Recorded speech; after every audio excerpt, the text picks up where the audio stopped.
Thank you so much. I'll double check that I've got the mic in the right spot. I got coached on this, but I'm short. So there we go. Thank you guys for being here for panel 2. I am Vikki Breese-Iverson, state representative from Oregon House District 59, which consists of land that is just north and east of Bend. So I'm almost home here in Bend. The communities that I represent, however, are much more rural, so fitting for this panel. Things to know about me and where my perspective comes from. I'm a 5th-generation cattle rancher in Central Oregon.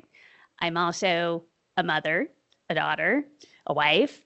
So we have all of those other things that bleed into our world. And just kind of a fun note, I'm also a 24-year realtor because every family-owned ranch has to have somebody with a real job paying the bills. If you're from rural Oregon or a rural community, you know that that's true. As I came into the House in 2019, I naturally moved into conversations around land use, housing, natural resources, and today I am the vice chair of the House Committee on Housing and Homelessness. And you've heard previous to this panel that we have done some large investing in housing in Oregon. I like to think that the Band-Aid approaches that we've done thus far are a really good start to what we need to do as we move forward and make some real investment in how it is that we fund or how we look at housing across the state and especially in our rural communities. I'm certain that Oregon is just like other states in that we need to bring forward some solutions to a multitude of different issues, and that the goal of that is to just get sticks in the air. So the things that keep me up at night, I thought I'd just share with you in the panel. Basic needs for water and sewer and transportation, public safety in the line of adequate police and fire services for us. Wildfire. Many of us in the western states feel the pinch of the federal lands, of which Oregon is made up of 53% federal lands. So when we have fires, and as we've seen this year, especially in Oregon, the 1.9 million acres that have burned, it definitely creates the domino effect for what is the crisis that the legislature has to deal with because of what's happened and what's come off of federal lands into our communities. And I know that Oregon's not alone in that. So I really want us to keep having that conversation and being broader in that perspective. In alliance with that, we've heard this morning and previously, insurance. Insurance has become a larger issue that we have to keep talking about because we're watching our insurance coverage leave the state because of the things that impact them in Oregon. And I know California is feeling the pinch for this right now, as are other states. And we need to talk about and we need to be proactive in what it is that we're doing to protect our state so that we don't watch insurance companies leave. It needs to be a partner conversation. So those are some things that keep me up at night, and just to kind of lean into and let you guys know a little bit about who I am, where I come from. The whole idea of the wildfire and the flood or the water in the state of Oregon. My family ranch sits in just outside of Prineville, and the particular piece of land that my husband and I own is both inside of the major floodplain and inside of our new high-risk hazard map for fire. And I'd really like to know how my irrigated field can be both a floodplain and a high-risk fire hazard. So if I'm experiencing it and I'm seeing that in my inbox every day, it is a conversation we need to have around the state and around Western states. I think if we band together, we have a better voice on this, and we know that it's real. So with all of that, that's my 3 minutes. I'm going to let every one of these fine panelists give us a little introduction to who they are and what they bring to the table this morning, their perspectives, and then we'll get into some questions. Good morning. How are we all doing? Yes, there we go. Good energy. We get you while you're fresh this morning. I love that. My name's Seth Leonard, and we're going to talk for 60 minutes, and if we're lucky, you're going to take about 20% of that away. So I'm going to front load the 2 big things I'd love for you to take from my comments as we talk today. Number one is I squirm a little bit when we talk about a housing crisis. The word crisis in some ways implies this is something that came upon us rather suddenly and was outside of our control. I would argue that in the United States and in most states, we've been on a steady march towards being exactly where we are. We've executed our goals pretty well, and we have a human crisis as a result of not having enough homes and not taking care of the homes that we have. The reason why that framework is really important to me, because it means that while there's urgency to it, let's be smart about where we put our urgency. This is a marathon. We need to, at a community level, be building systems, organizations, and capacity that are prepared for a marathon, not a sprint, right? One administration, one 5-year term, one 3-year term in office, we're not going to solve the country's housing crisis. That to me doesn't speak in a negative way about the energy we're putting towards this issue. It just means let's be smart about where we put our energy. And number two, what's so exciting right now is I think as somebody who's worked in housing for 16 years, I used to have to jump up and down to get invited to meetings like this. These meetings were mostly about economic development and jobs, and that was the focus, right?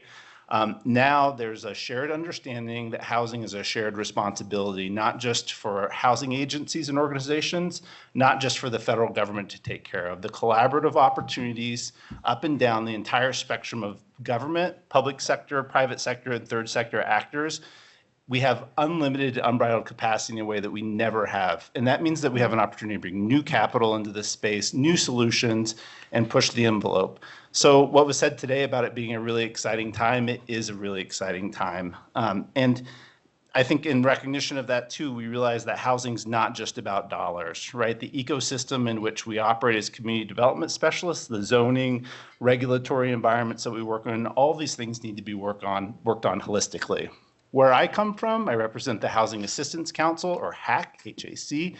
We've been around for about 50 years and have really brought a unique rural perspective to advocacy for rural investment in federal policy, state policy. And then on the ground, we seek as a grant maker, funder, and technical assistance provider to really build capacity in communities to execute their vision and goals and access those state and federal resources.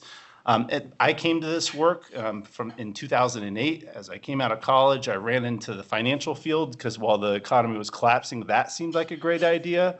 And I got work at a CDFI, Community Development Financial Institution. And I think maybe what inspires you inspires me. The executive director there told me capital, opportunity, and resources are like a river. They will flow powerfully, unadjusted to the same place and the same people in the same areas of our community over and over again. It's our job to throw shoulders into boulders and make that capital, those opportunities and those resources go places there where they're not naturally going to flow. Nowhere is that more important than in our rural communities in the state where it's not naturally flowing. If you do metrics, measurements, and see where our money's going. Since that time, I'm a relatively recent Oregoner. Moved here 2 months ago. Come from the state of Vermont, where I managed resources at the Vermont Housing Finance Agency, was mayor of Vermont's most diverse community, and also have a background at USDA Rural Development. Really look forward to participating today, and pleasure to be with you all. Thank you, Seth. Hi, good morning, everyone. My name is Jill Rees. I'm the Deputy State Director for USDA's Rural Development Agencies here in Oregon.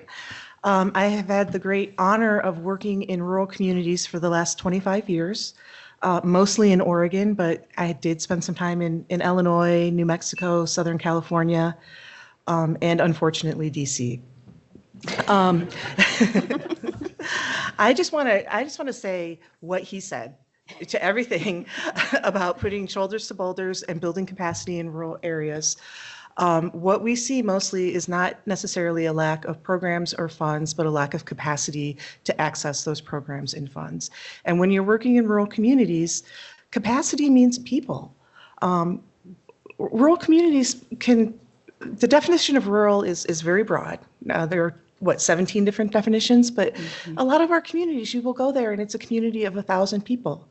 They have a mayor who has a full-time job, a different job, maybe a city recorder, maybe a part-time city recorder, and maybe somebody working to keep their utilities going with duct tape, right?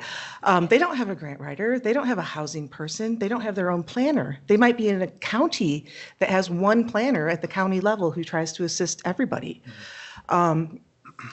Capacity is people. And what we need to think about are ways that we can preserve our rural community character, identity, while providing the resources for them to get that assistance. And that's going to have to look different because every little town is not going to have their own housing person. They're not going to have an expert grant writer or a planner.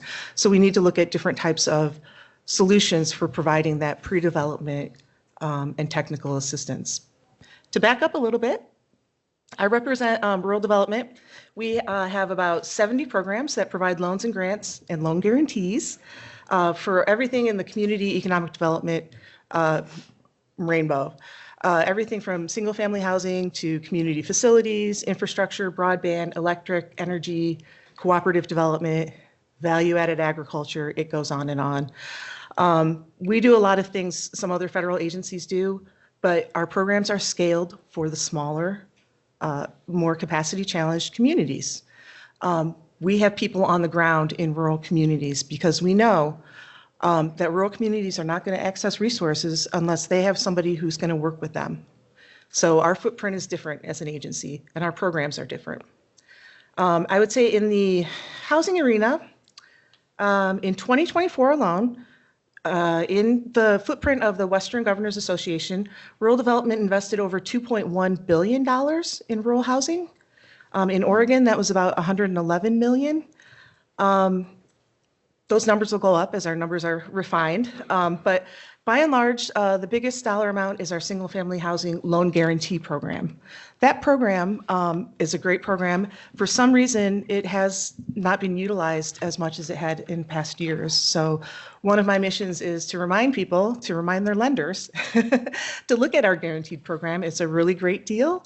It spreads the risk. They can sell that on the secondary market. Really great program. We also have, excuse me. I think she was talking to me on that one as a realtor. And Yeah. I'll just say that that is a great program. And in communities that I represent, we often try to help people remember that that one's available. So Yeah. thank you. Thank you. Thank you.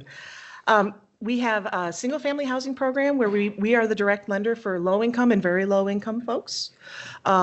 That program is a really important program. It requires a lot of staff time to help some folks who are maybe on public assistance, permanently disabled, whatever that is, to get into home ownership. Unfortunately, that program is funded in fits and starts right now. The money's been off and on, and right now, for somebody coming to us now, we probably won't be able to pick up their application for underwriting for a year or 18 months. So I think that's something definitely to consider if that's the kind of program that's needed for a certain segment of our rural population. We also have multifamily housing and farm labor housing programs. We have rental assistance. A newer program that we've rolled out recently is a native CDFI relending demonstration program. It's providing $18.5 million in loan capital for native CDFIs to relend for the construction, purchase, or repair of homes on native lands. We just did one of those with the Confederated Tribes of Umatilla, their CDFI for housing. We're really excited about that. Nationwide, we have a portfolio of more than 14,000 multifamily housing properties that are owned by other interests. We provide rental assistance for a lot of those. A lot of those are facing the possibility of going market rate in coming years. We are working really hard to figure out how we can preserve the type of rental assistance that comes with that if those properties depart. We are also working really hard with partners to find buyers who want to buy those properties and keep them as affordable housing. We have single-family home repair loans and grants. We have a rural cooperative development grant I want to talk about also. We have used this quite a bit in Oregon. CASA of Oregon, if they're here, has helped manufactured housing parks that were facing closure or disinvestment become resident-owned housing parks where they can reinvest in their community, become eligible for different types of support for funding, and really take leadership and ownership for the quality of their housing and what they can do with it. In some of those cases, those parks were going to close. The investors were going to walk away, and those folks were going to be homeless. Really important program, I think, that we need to look at is housing cooperatives. Also, we work on the infrastructure side. I can't stress enough that, housing and community economic development cannot be separated. You cannot build out your housing if you don't have adequate water or wastewater. Again, that's a capacity issue for those rural communities to deal with the complex programs and financing mechanisms, the planning, and going through those years-long processes. So like Seth said, this is not a sprint. This is not just a project here, a project there. This is on a continuum of a lot of different things that need to happen. The level of sophistication in planning needs to be supported for rural communities, and I think we need to start looking at it differently. But I do want to say we know that together, with all of these partnerships we have, these collaborations, we can identify and overcome barriers that keep rural communities from accessing financing. So just want to be here to support and root for community-led solutions that fit the character of the communities and the people in them. Thank you. Lisa, it's your turn. I love the sequencing of all of this because both of these colleagues of mine that I met on Monday in a Zoom call have just laid the groundwork for me. My name is Lisa O'Brien. I'm an executive director for a brand new nonprofit called Taos Housing Partnership. So I always come into meetings and go, please don't ask me anything about stacking capital, any of that stuff. I don't know what the heck you're talking about. So the last panel, I was going, I don't know what that is. I don't know what they're talking about. I'm here, if you read through the description, I'm the person who was invited to come to talk about innovative partnerships. Just to provide a little bit of context, I live and work in Taos, and that's in northern New Mexico, definitely rural. I think we probably fit the frontier community definition if you want to get that detailed with it. I represent a county that has about 30,000 people in it. There are 5 separate municipalities within that, and there is a tribal Taos Pueblo. So we have this really crazy map of like who's got what piece of what pie in an area that is also has a lot of government, BLM and Forest Service land. So that's who I am. That's where I come from. Taos Housing Partnership came out of conversations in philanthropy in our community during COVID.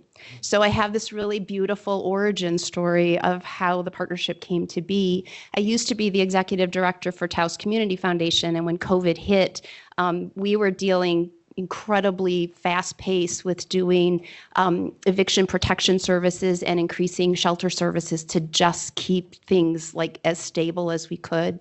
And what happened during that time is the conversation housing just kept coming up and kept coming up and kept coming up.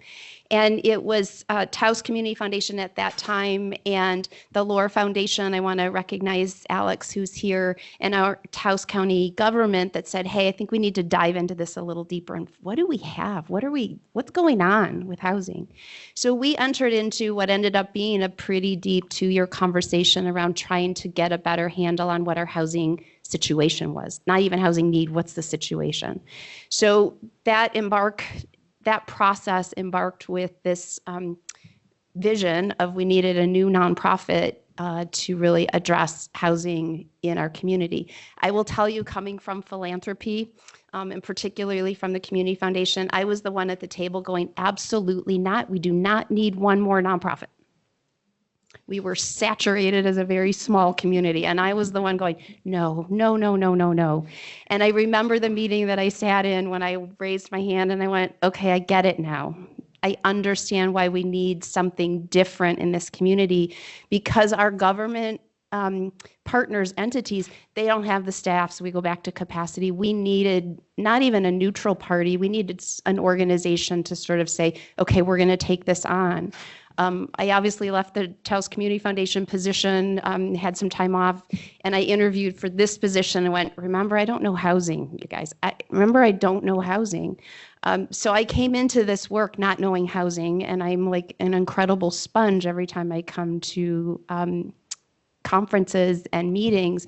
So I'm going to be the person on this panel that talks about those and not even around capacity of people. And I appreciate that you said that, Jill. I think there's some deeper pieces that have to come into play. So Taos Housing Partnership, we're not even 2 years old. We got our 501c3 in March of last year. I'm going to tell you, I was able to do an expedited application on the 1023. It was the one time I think I have ever been able to say the IRS moves so damn fast. We had that paper in 2 months, and then I went, oh dear, now what do I have to do? So it's been an incredible journey to this space. I will say I often refer to myself as the plate spinner at the circus, because I feel like all of the things we have talked about in this conference, preservation, not having enough capacity, capital, how do you acquire land, how are we doing land and zoning changes, all of those things are on my roadmap. I'm an organization of 1.25. So there we are for my context for showing up here today. But I'm very excited. Thank you. And she's at the head table. So she's taken a fast learning curve and obviously is coming out on top. We're going to start talking about, we're going to jump right into the questions. And I'm excited about the folks sitting at the table. I think we're going to get some really good cross-reference on some things. And the thing I want to start with is, how do we support growth and create a community, the community buy-in, while we maintain the unique character of our rural communities? And I really want to preference that by saying, I know Oregon really well, I know Eastern Oregon really well, and I have to think that all of the Western states are made up of similar scenarios. It is vastly different from the west side of our state to the east side of our state. And it's not just the east side that has rural communities. Our coastal communities are somewhat rural too, huh, Senator? My point being, I know, I caught him. My point being, we really are a diverse collection of communities. And rural communities sprung up as people gathered in one space for mostly natural resource issues, right? There was timber there was water there, they could grow a crop, they could raise some livestock. That's really how the Western US grew. There might be a gold rush in there somewhere, but again, natural resource. As those communities developed, they became our towns. They became our rural communities that we're now trying to preserve. And every one of them has a different look. Every one of them has a different set of cultures. And I'm very interested in trying to preserve that unique flavor as we move forward. And the thing that bothers me most is when we try to create something, are you listening, Matt? When we try to create something at the state level that cookie cutters across the state. It doesn't work. Yeah. We need more local input, more local control. So that's my 2 cents on it. But really, the question is going to bounce to we'll start with Seth. And if you could just lean into that a little bit, tell us how you see that. Sure. Well, I think there's 2 ways to think about change. You can measure what you think the impact or loss is going to be to your community from change.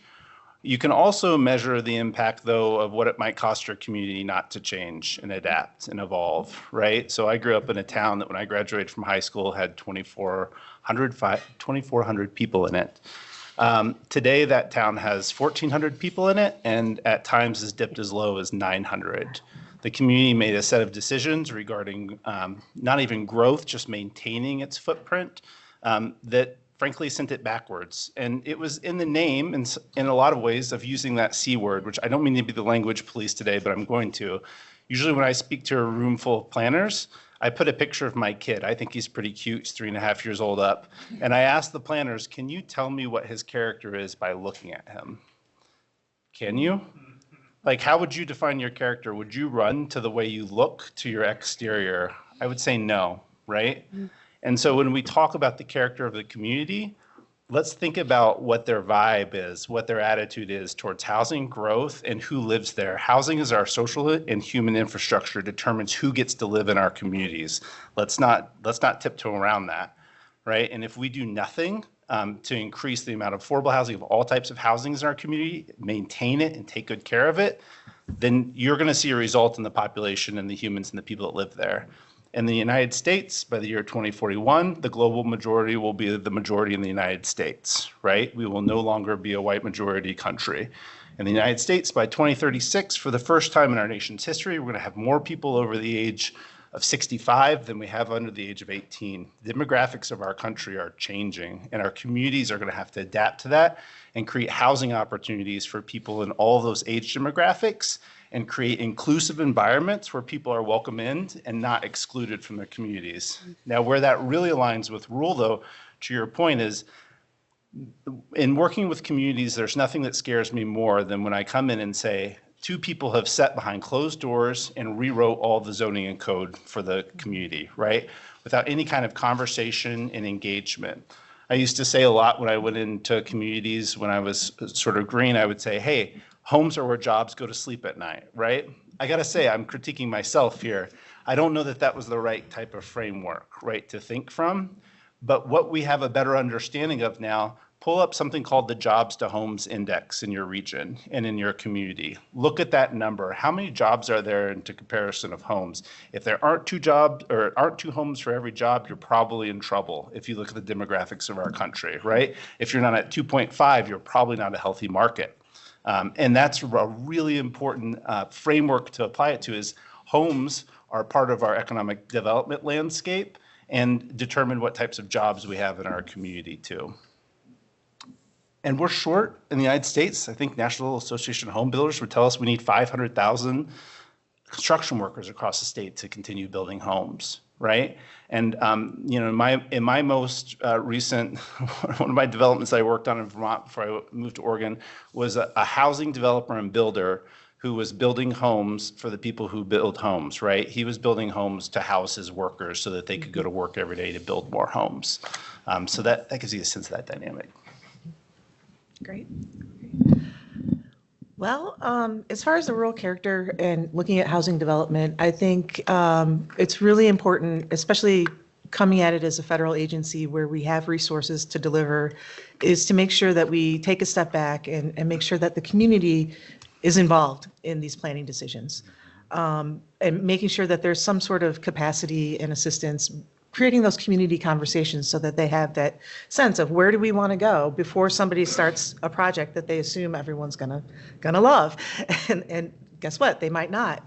I think that is crucial. I think there needs to be attention paid to that.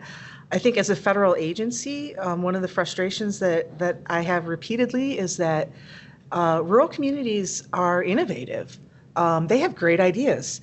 Our programs are not made to support innovation. They can be very rigid. As a matter of fact, we have a suite of programs that were developed largely by farm interests in the East and Southeast, and don't really look the same when you try to unroll those programs in the West across all of the ag programs. And I would just say that there are a lot of really good ideas that we would want to try to support, of course, but the programs are very rigid. They don't allow us the flexibility to tailor those programs to rural communities, to what they want to do, or to what their needs or limitations are. So I just want to jump in for a minute and expand on that because you are absolutely correct. And how is it that we, as Western states, gather together, show up at the government, federal government agency, and get you guys to listen to what it is that we need on the west side of the nation? Right. What does that look like? What does that look like? Well, I can tell you, I work in Oregon, and I know over the last many years, we've worked with members of Congress to host roundtables with rural community leaders and stakeholders and talk about how are we doing? Are these programs working for you? Why not? What are the barriers? And make sure that those decision makers listen. So I think, having proactive members of Congress, they are the ones who are the decision makers. I can only provide information. But I do think that that is one thing. Another thing is at a national level, having leadership that's willing to look at what's in statute versus what's in regulation and figure out where there is wiggle room. And that does take innovative leadership at an agency level. And it's hard to find and it's hard to do because staffing, I work at the state level and I always assume we have all of these thousands of people at headquarters that can do all this stuff. I'm like, why can't you fix this program? And it turns out, there's like one guy behind a desk dealing with, this huge portfolio that the level of complexity is just mind-boggling, is what I'm going to say.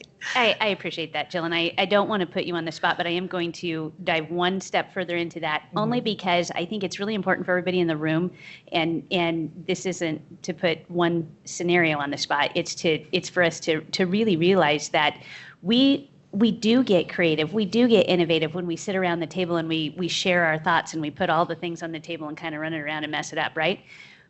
But where do we make a difference? How do we take that conversation and actually affect change with a state or federal agency? And I know that the electeds are important in that conversation, but we're also a little bit of a disadvantage on the western side because of the nation, because we maybe just don't have as large of a presence on the east side, and our challenges are vastly different. So getting people around the nation to really understand what the western side of this great country deals with.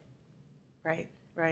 I think one thing we're focusing on among our, public-private partnerships right now here in Oregon is to figure out what works and prove the model, and then show what works and where those tweaks are going to be most effective, and just get that message out there. Because if you don't prove the model, if you don't leverage the resources to say, hey, we're going to try something different. We know the feds aren't going to fund something that's completely, wholly innovative. They might have a piece of it, but who else in the private sector, state government, philanthropy, et cetera, lending? I think we all need to kind of come together and figure out how we can support innovation, prove the model, and look at what works, and stop kind of hammering on what doesn't work. I love it. All right. Lisa, go for that it. Same question to me. Yes, please. I want to say, just again, from a contextual place with Taos County, we have an added sort of element in all of this when we talk about how do we create community buy-in. There's a long history of historical trauma in my community, and that comes into play in, like, it's sort of like sitting at the table and you just know something's kind of off because there's that sense like you have sharks just under the table that are just kind of swimming. There's a lot of that stuff that is in play and is very active, even though it's not necessarily vocal in my community. I think community buy-in that I've really identified is, one, we have to get ahead of conversations when my municipalities go out. So one example, you guys are going to be really surprised. Short-term rental ordinances, brand new thing up in my neck of the woods. Never had it. So it's huge. That short-term rental ordinance, when it came forward, was not prepared very well for the community. And I went to a public hearing. I went, oh my goodness. It was like the pitchforks come out and everyone's ready to fight, because what it was about is no one knew the details on the front end. So I'm looking at things from that standpoint of going, great, my partnership with our government partners, even locally, especially locally, how do we help prepare our community for those conversations so that they know what what's going to change for them. The other thing is, we did a real big step back and said, okay, I want to stop talking about workforce housing. Like it becomes this container and everyone says, oh, well, that's what this is. And, oh, it's Lisa, just go do affordable housing. And I'm like, oh, geez. It's really, how do you level set it around a standard or the value of why does housing matter to all of us in this community? And we sort of hit it from that approach very early on, because I recognize it's like, oh God, we can't be like dealing with policy stuff and figuring out all this funding and we're going to do this, this, and this, because we've not had honest conversations around why we need housing here. So taking it from that standpoint of going to your point of like the data, we have vacancies in our school district. You know, there was a time 2 years ago, and it wasn't COVID related, that our local school district had 9 teachers that were ready to go, coming in, new positions, hired, background checks, ready to go, and couldn't find housing.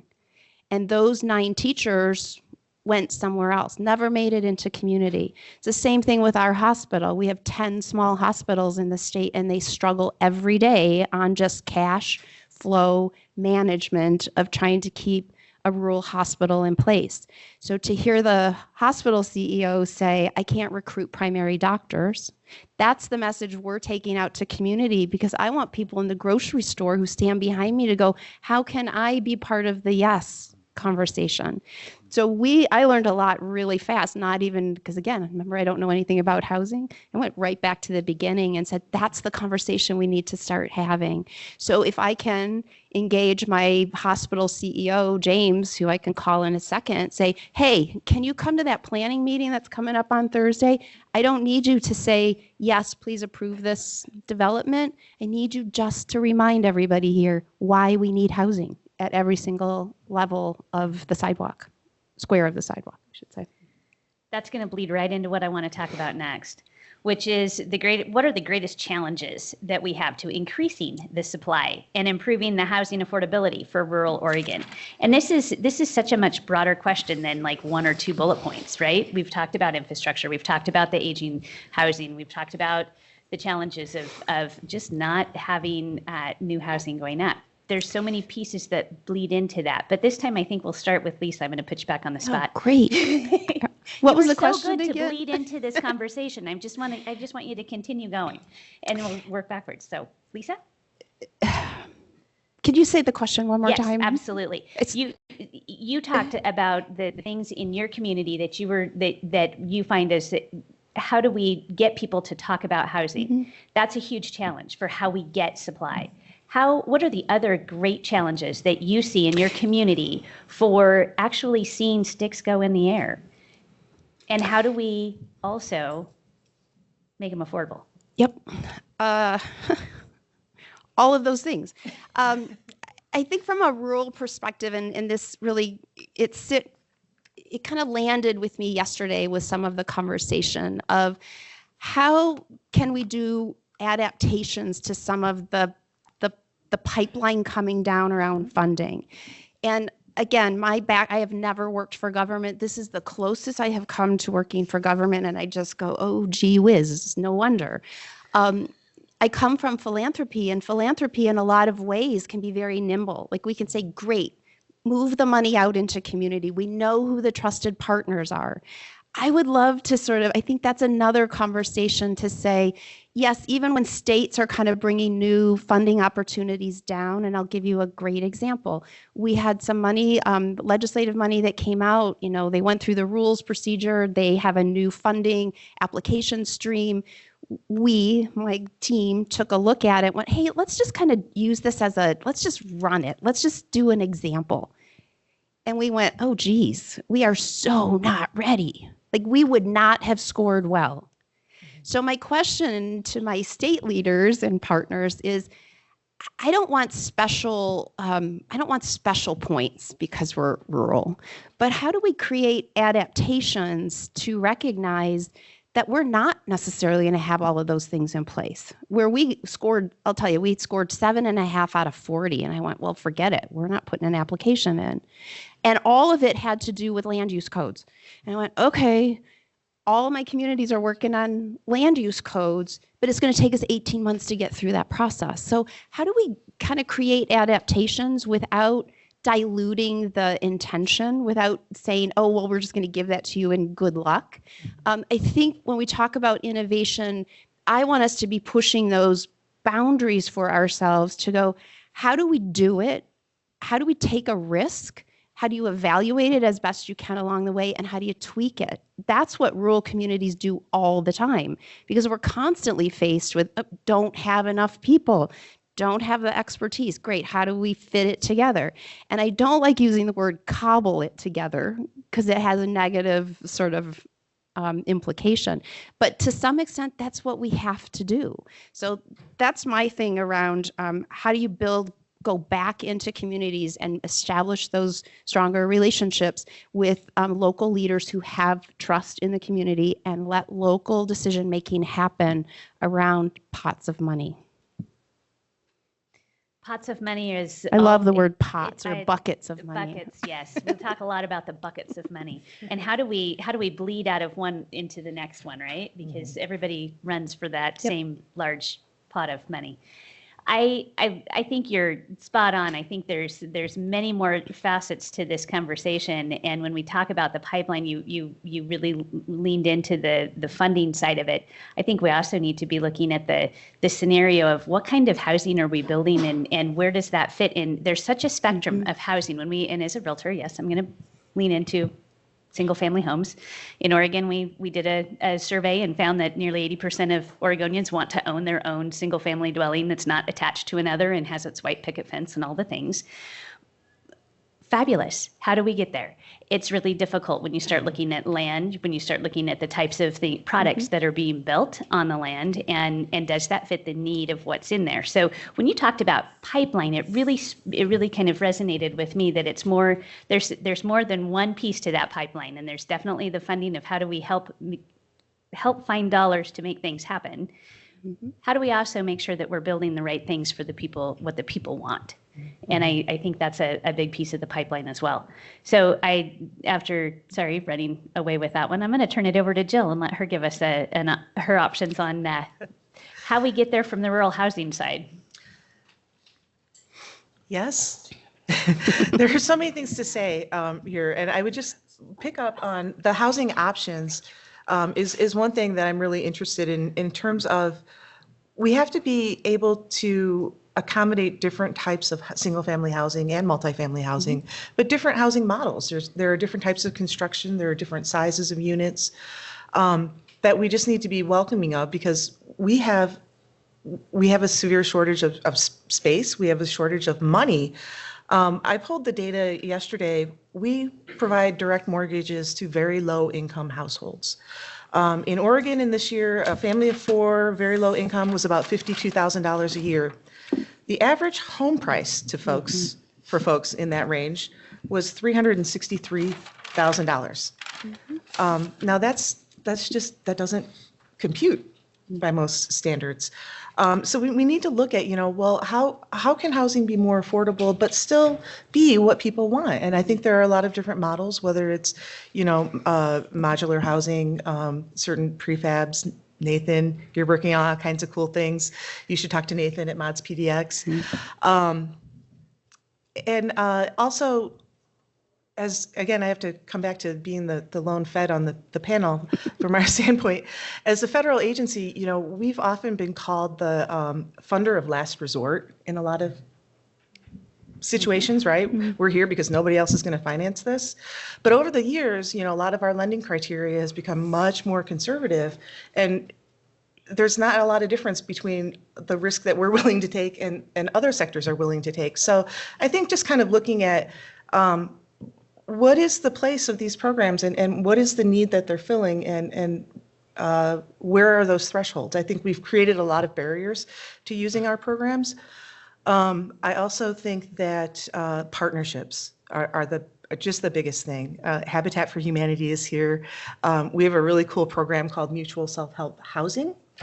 This is a sweat equity program where we work with a nonprofit. We provide them grant funds to run a self-help program. They recruit families, households that would qualify for our direct mortgage. They work with them in groups of 4 to 12 families at a time. They work together to build each other's homes. When they're done, we take it out with a mortgage. And it's a really interesting model. It really buys down. Supposedly 65% of the labor is provided by the families going into those homes. They're building community while they're doing that. Habitat, thank you very much for taking on that program. It's not an easy program, but I think models like that with partnerships that can address, finding the land and getting it ready for development are really important. I think we need to support more innovation like that. Just to dive into that, and that's a great program that I don't get to see in my community too much, which we'll talk Habitat. But I think the question that I have for that, as we look again at that spectrum of housing, is that program for redeveloping some of the substandard housing that is the natural place that buyers who are looking for that single family home tend to go to as they're looking at what is available on the housing market?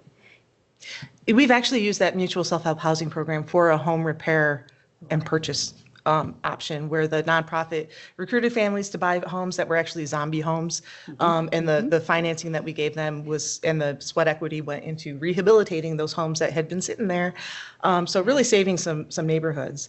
Also looking at how you direct your home repair loans and deliver, and grants, deliver that funding is really important too. I know we see a lot of barriers with home repair and other kinds of programs where, on a federal level, it might be reimbursement only. That's really hard for a lot of families and contractors. So there are a lot of things that we need to look at in terms of, how we deliver these programs. I love that. I'm going to look into that more as a realtor because I happen to even have one of those homes listed today. And there's great potential for it. It's a perfectly great house, but there's a few things that it needs a little TLC with. So I love that. All right, follow us up.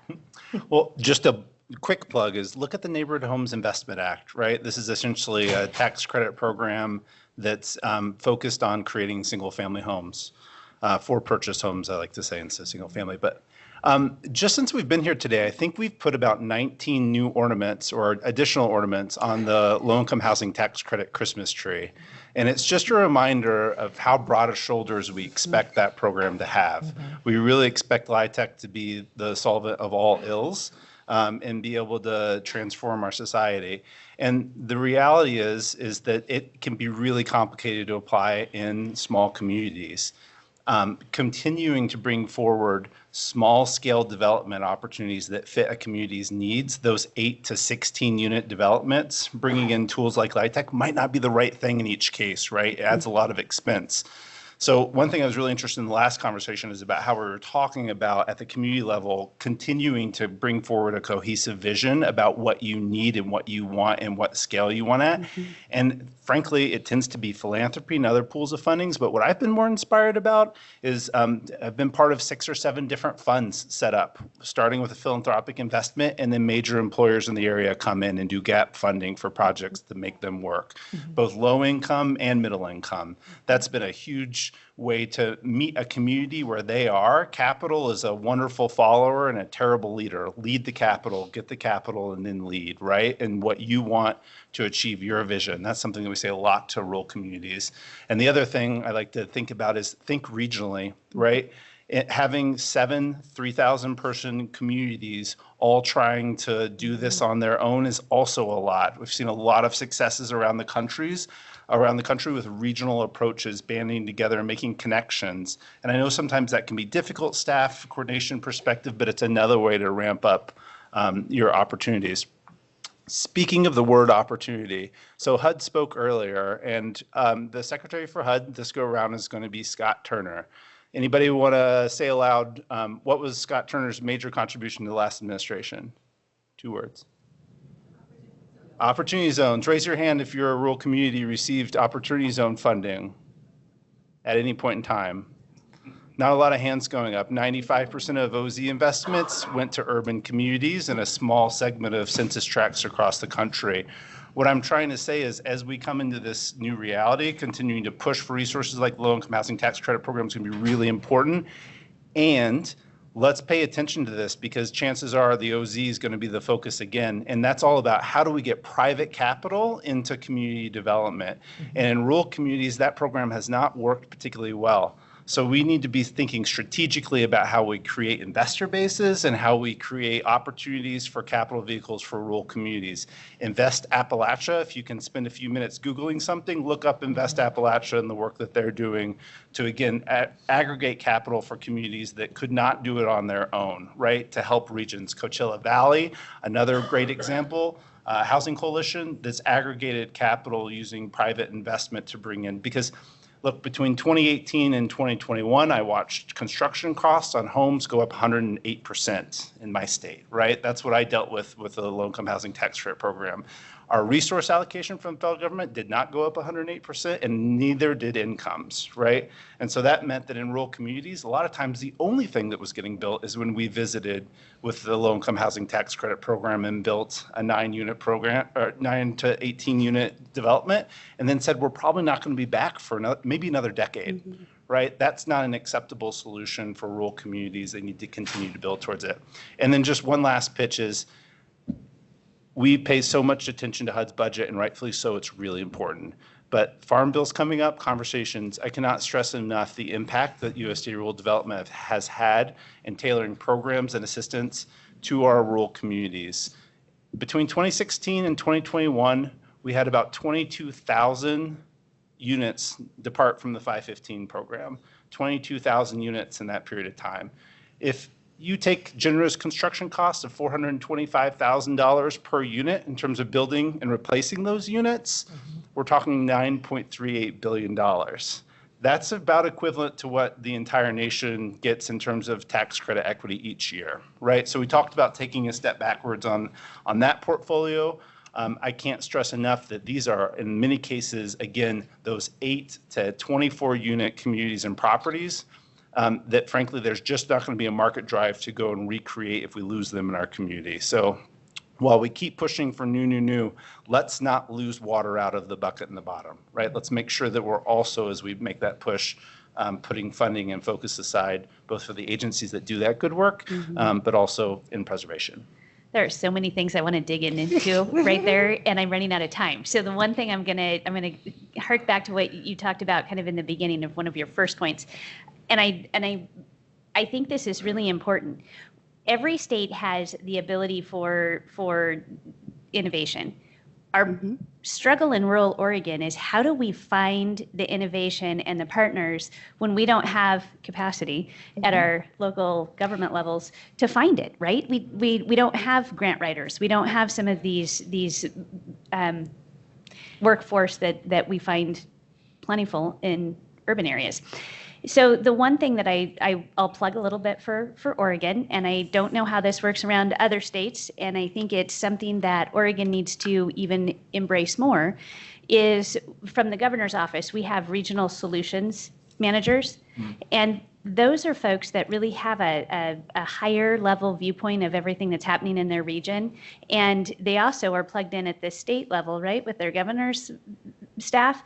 So they're able to help identify some of those innovative opportunities in partnerships around the state. And I know that we're going to look a lot, and just having a very brief look at what's coming forward in our legislative session, we've got some regional housing coordinators, et cetera, things that are coming forward. And they're great ideas, but it's another layer when we're already down the road and trying to make something happen. And we've heard time is one of the killers of a lot of great projects here. So in an effort not to lose the time, we need to look at what we already have a makeup of, i.e. regional solutions coordinators, and how do we lean into those guys? How do we utilize those things that are already in front of us and really bring our rural communities forward with that? Because I can tell you that I don't think we utilize ours enough. In fact, we might have overutilized the last one and he left, so we were looking for another one. Matt's looking at me like, don't go there. I don't want to finish with me talking. So, and we've run long on this, but we've had some really great conversation up here. I want to open it up for a couple of questions. Hopefully I don't get in trouble for that one. 1 to 2 questions. I'm getting approval for that. So if you will raise your hand, we'd love to get a mic to you so that we can get your question live streamed. And I'm going to ask you to identify yourself and the perspective that you're bringing to the table. So. Hi, I'm Tessa. I come from Jackson County and a post-disaster housing recovery background. And I know we've talked a lot about insurance exiting, particularly our rural communities, but I'm curious, home hardening and mitigation also plays a role in protecting from loss. So I'm curious what conversations you're having with partners at the table to look at overlaps between housing development and home hardening and mitigation. Oh, I see smiles going on. So I'm going to let these guys take it away. Well, I'll just say as a state, I graduated from high school in Asheville, North Carolina, and then grew up in Vermont. Those were two of what I thought to be the most climate resilient spaces in the entire country. That's what we were told. Hurricanes came and floods came and changed everything. Everything had been built in the hollers and valleys. And in low-lying fields, and flooding took a lot of homes, in some cases 30% of a community's housing stock away. Frankly, what we're having conversations about is adjusting and adapting our infrastructure. Sometimes you can move water and be successful. Also, there's a responsible way to adjust your growth boundaries and where you're building buildings. So we can build better buildings, different buildings, right? Raised buildings, buildings with the appropriate mechanicals up on the roof, things like that. There are adjustments like that. In California, they're already talking about creating a 5-foot ban on homes in any shrubs or trees of any kind, right? So there are things like that we can do. I just want to push us also to say that we might also need to look at the way our growth patterns are working, right? Including in rural communities, and that's really hard. I sat in the state capitol in Vermont last year and heard from 200 residents, maybe we should move our downtown, right? And like, what a conversation to have, right? They were saying maybe we should move it up to the hill and stop building here. Those are really tough conversations. I think the science is going to push on allowing us to adapt a lot of our buildings though in the future. So I'm really excited about that. We need to invest in those technologies. I don't think I have a whole lot to add to what Seth just said. You know, our programs aren't necessarily very nimble in terms of adding new types of housing or, and as an agency, USDA Rural Development, we're not a disaster response agency, we're a long-term recovery type investor. So I would say that by and large, we need to have more and more leeway in our programs to not just fund the basic need or fund what was there before, but to fund what is needed in the future, whether that's a water or wastewater infrastructure, whether that's a community facility, or what we can fund for single family housing in terms of upgrades.